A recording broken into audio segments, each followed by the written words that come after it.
Hi guys, today is a bit complicated mission I have because I'm gonna try to do a video about to explain the electricity on board. For some of you it's really easy, so I already want to apologize. Maybe this video gonna sound a bit simple, but unfortunately there is many people around who doesn't understand nothing on the electricity, and we cannot leave them on the side of the road. You know, this is not the goal of this YouTube channel. This YouTube channel is to get everyone with us and try to bring them where we have to bring them, and so I'm going to try to do that. And for that, when I was at school, I get a French teacher was telling me all the time, and Stefan, explain me like if I was a 5 years old kid. So I'm gonna try to explain the electricity to bring everyone to understand how does it work and be able to fix things on board. Okay, so the first thing I would like to go through is to let you guys understand what is the difference between voltage and amperage. And for that we're gonna make a comparison with water. So you all hear many times, okay, you get a voltage of a battery of 12 volts, so if you put them in parallel you still have 12 volts, but you add the amperage, and if you put them in series you get now 24 volts, but doesn't change the amperage. So it's a bit a complicated thing, so I'm going to try to explain that. So let's imagine this glass is a battery of 12 volts, okay? And so what we're going to use most of the time is a voltmeter. So, and battery is in continue. So if you look your voltmeter here, this symbol is continue, and as we're working on 12 volts, 2 is not enough, so we're going to put it on 20. So we put this thing on 20, and what we're going to measure is the tension about this glass, about this battery. And to make it simple, guys, the tension is the level between the base and the top. So this is over here the 12 volt. Okay, so I put the minus and I put the plus on my battery, and I read 12 volt over here. So what happens when I take a second battery and I put it in parallel? So when I take a second battery and I put it in parallel, I put it side to side, I put the two minus together and the two plus together, which means it becomes a bigger battery if you want. But if I measure this, we still have the same level. Over here I'm going to read 12 volts. And if we put these two batteries in series, means I will leave the minus here, get the plus over here, and I'm going to connect the plus on this minus, and so I'm going to get a minus here and a plus at the end.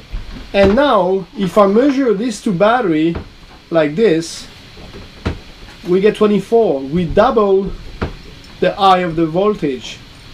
This is what make battery in series. So this is for the voltage, which is, I think, the easiest way to understand it. Now let's think about the amperage. The amperage is the quantity of water we get inside.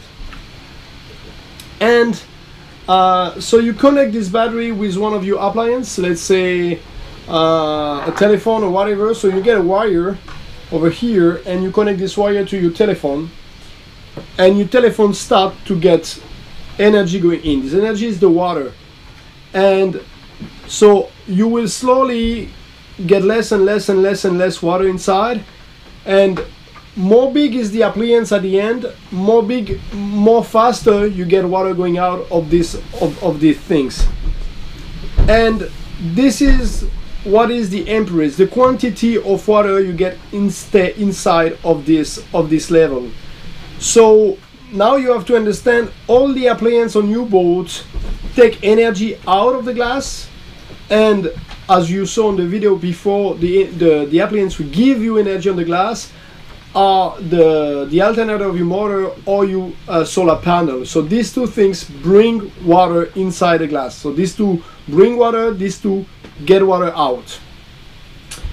And now, as you understand that, so this battery, we speak most of the time on state of charge, like 100% charge, full of water, 50% charge, 50% of water, and so on.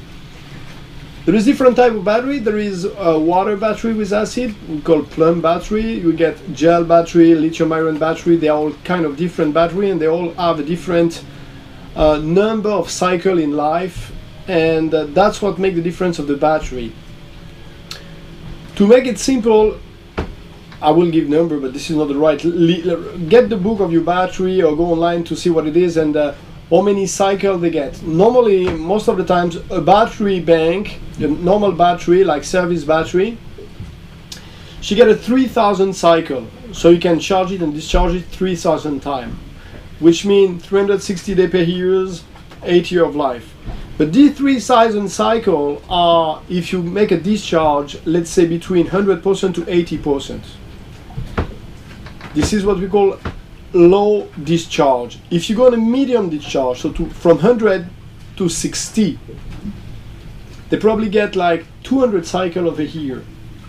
So on total. So if you make that like 200 times on the year, you kill your battery. And what we call a deep discharge, it's over 50%. So let's say you bring your battery down to 40 or more, they probably get 15 cycles. So which mean, except the lithium iron, your battery life is not only a question of number of cycles, it's also a question of as those cycles are low, deep, medium deep, or really deep. So get the booklet about your battery and have a look on that. And on the battery, we have two types of battery. We have the service battery, we have for the appliance, and we have the starter battery, we have for the motor. The difference between these two is simple. The motor one can give a really high amperage, so a really big amount of water going in the pipe for a short period of time. And your service battery is the opposite. They can get low amount of water going through the pipe, but during really long time. Okay, so if you understand that, that's a good beginning. Let's go with the next part. Alright guys, so that's what we're gonna use. Like 90% of the time you're gonna use this voltmeter as a voltmeter, and when you're gonna look somewhere, you're gonna say, okay, this is my bleach pump over here, does it work? I look, there is power coming. No, there is no power coming. So I go at the beginning to see on the two wires going to my pump, oh, there is power going out, but it's not arriving. So maybe there is a problem on the line. So how can I know if the wire which is between these two things is dead or no? So for that, what you have to know, it's a wire is not like air. A wire get a proper resistance, and that's what's going to help us to find if this wire is working or not. So on the same voltmeter you get another thing, which is this one over here, and when there is no connection between the two ends, it gives you a I, like infinity. If I make touching the two ends of this up, you get a number. This number means there is continuity. So that's what you're going to use when you get your wire to know if the wire is broken or not. So it's really simple. You get your wire, you get so if you get two wires arriving and you don't know if the wire are broken or no, at the end over here you disconnect the two wires, you make them touching each other, and at the other end you get the two ends of the wire and you just touch them, and as soon as you get continuity, ding, the number changed, means there is continuity or not. If it's still the I, like infinity, you know the wire is dead. So this is the second way you're going to use your voltmeter, is by testing the continuity or the non-continuity of wire. Okay, so let's go now with how does it work on the sailboat. Alright guys, I hope you enjoyed this part. The rest of the part of this video are going to be for the Patreon. So if you want to get the little more plus, like the details, the juice, everything you need to get the best information, you need to follow this video. Click on the link on the button and just follow it. This is just right now, it will be full content, and this is just for you.